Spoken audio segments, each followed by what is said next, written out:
Hello guys, welcome back to my channel. আমার চ্যানেলে তোমাদের সবাইকে স্বাগতম। তোমরা সবাই কেমন আছো?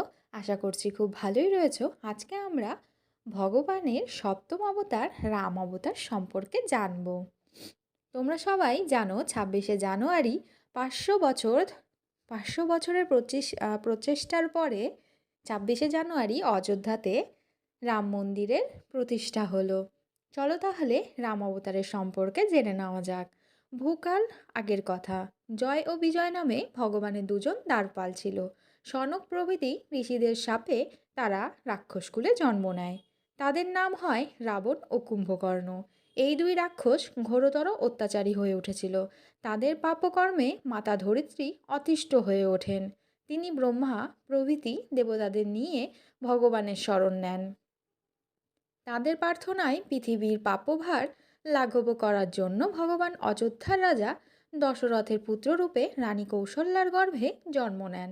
ভগবান রামচন্দ্র বালক বয়সেই বহু রাক্ষস বিনাশ করেন। সুবাহু ও অন্যান্য রাক্ষসেরা ঋষি বিশ্বামিত্রের যজ্ঞ নষ্ট করে দিত। রাম তাদের সংহার করেন। মিথিলার রাজা ছিলেন জনক। তিনি তার কন্যা সীতার বিবাহের জন্য স্বয়ংবর সভা করেছিলেন। সেখানে ভগবান শঙ্করের দেওয়া বিশাল ধনুক রাখা ছিল।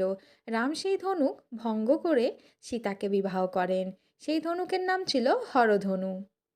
পিতা দশরথের সত্য রক্ষার জন্য ভগবান রামচন্দ্র বনে গমন করেছিলেন। ভাই লক্ষ্মণ ও পত্নী সীতা দেবীও তার সঙ্গে যান। অত্যাচারী রাক্ষস রাবণ লঙ্কার রাজা হয়েছিল। তার বোনের নাম ছিল শূর্পণখা। সে দুরভিসন্ধি নিয়ে বনে রামচন্দ্রের কুটিরে এসেছিল। তখন লক্ষ্মণ তাকে কুরূপা করে দেন।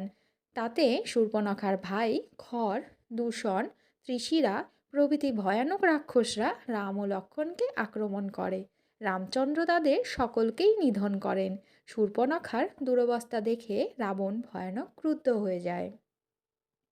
সে ভগবান রামচন্দ্রের শত্রু হয়ে ওঠে এবং কৌশলে সীতাকে কুঠির থেকে হরণ করে নিয়ে যায়। প্রাণপ্রিয় পত্নী সীতাকে হারিয়ে রাম দুঃখে অধীর হয়ে পড়েন। লক্ষ্মণকে সঙ্গে নিয়ে তিনি বনে বনে সীতার সন্ধান করতে থাকেন। এই সময় তিনি জটায়ুর দেহ সৎকার করেন।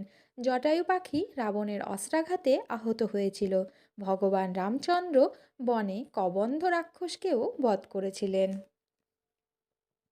সীতাকে উদ্ধারের জন্য ভগবান রামচন্দ্র বানর রাজের ভাই সুগ্রীবের সঙ্গে বন্ধুত্ব করেন। পরে তিনি বানর রাজ বালিকেও বধ করেন। সুগ্রীবের প্রধান অনুচর হনুমানজি সীতাদেবীর সন্ধানে লঙ্কায় যান। সেখানে তিনি অনেক রাক্ষস সংহার করেন এবং বন্দিনী সীতার সঙ্গে দেখা করেন। পরে লঙ্কা দহন করে সীতার অভিজ্ঞান নিয়ে এসে রামকে দেন। সীতার সন্ধান পেয়ে রাম অসংখ্য বানর সেনা নিয়ে সমুদ্রতটে উপস্থিত হন।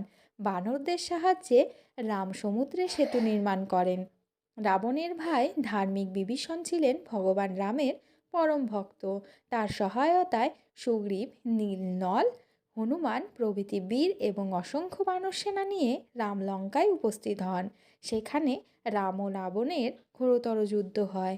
যুদ্ধে রাবণ সবংশে নিহত হন। ধরিত্রী পাপীর ভারমুক্ত হন।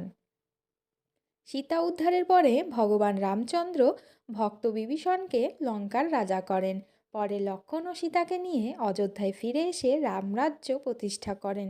নবরূপী ভগবান রামচন্দ্র মানুষকে প্রেম, বিনয়, সদাচার এবং মাতা পিতা গুরুর প্রতি শ্রদ্ধা ভালোবাসার শিক্ষা দিয়েছেন। পুরুষোত্তম শ্রীরামচন্দ্রকে আমরা সকলে প্রণাম জানাই। আজকের ভিডিও এ পর্যন্ত।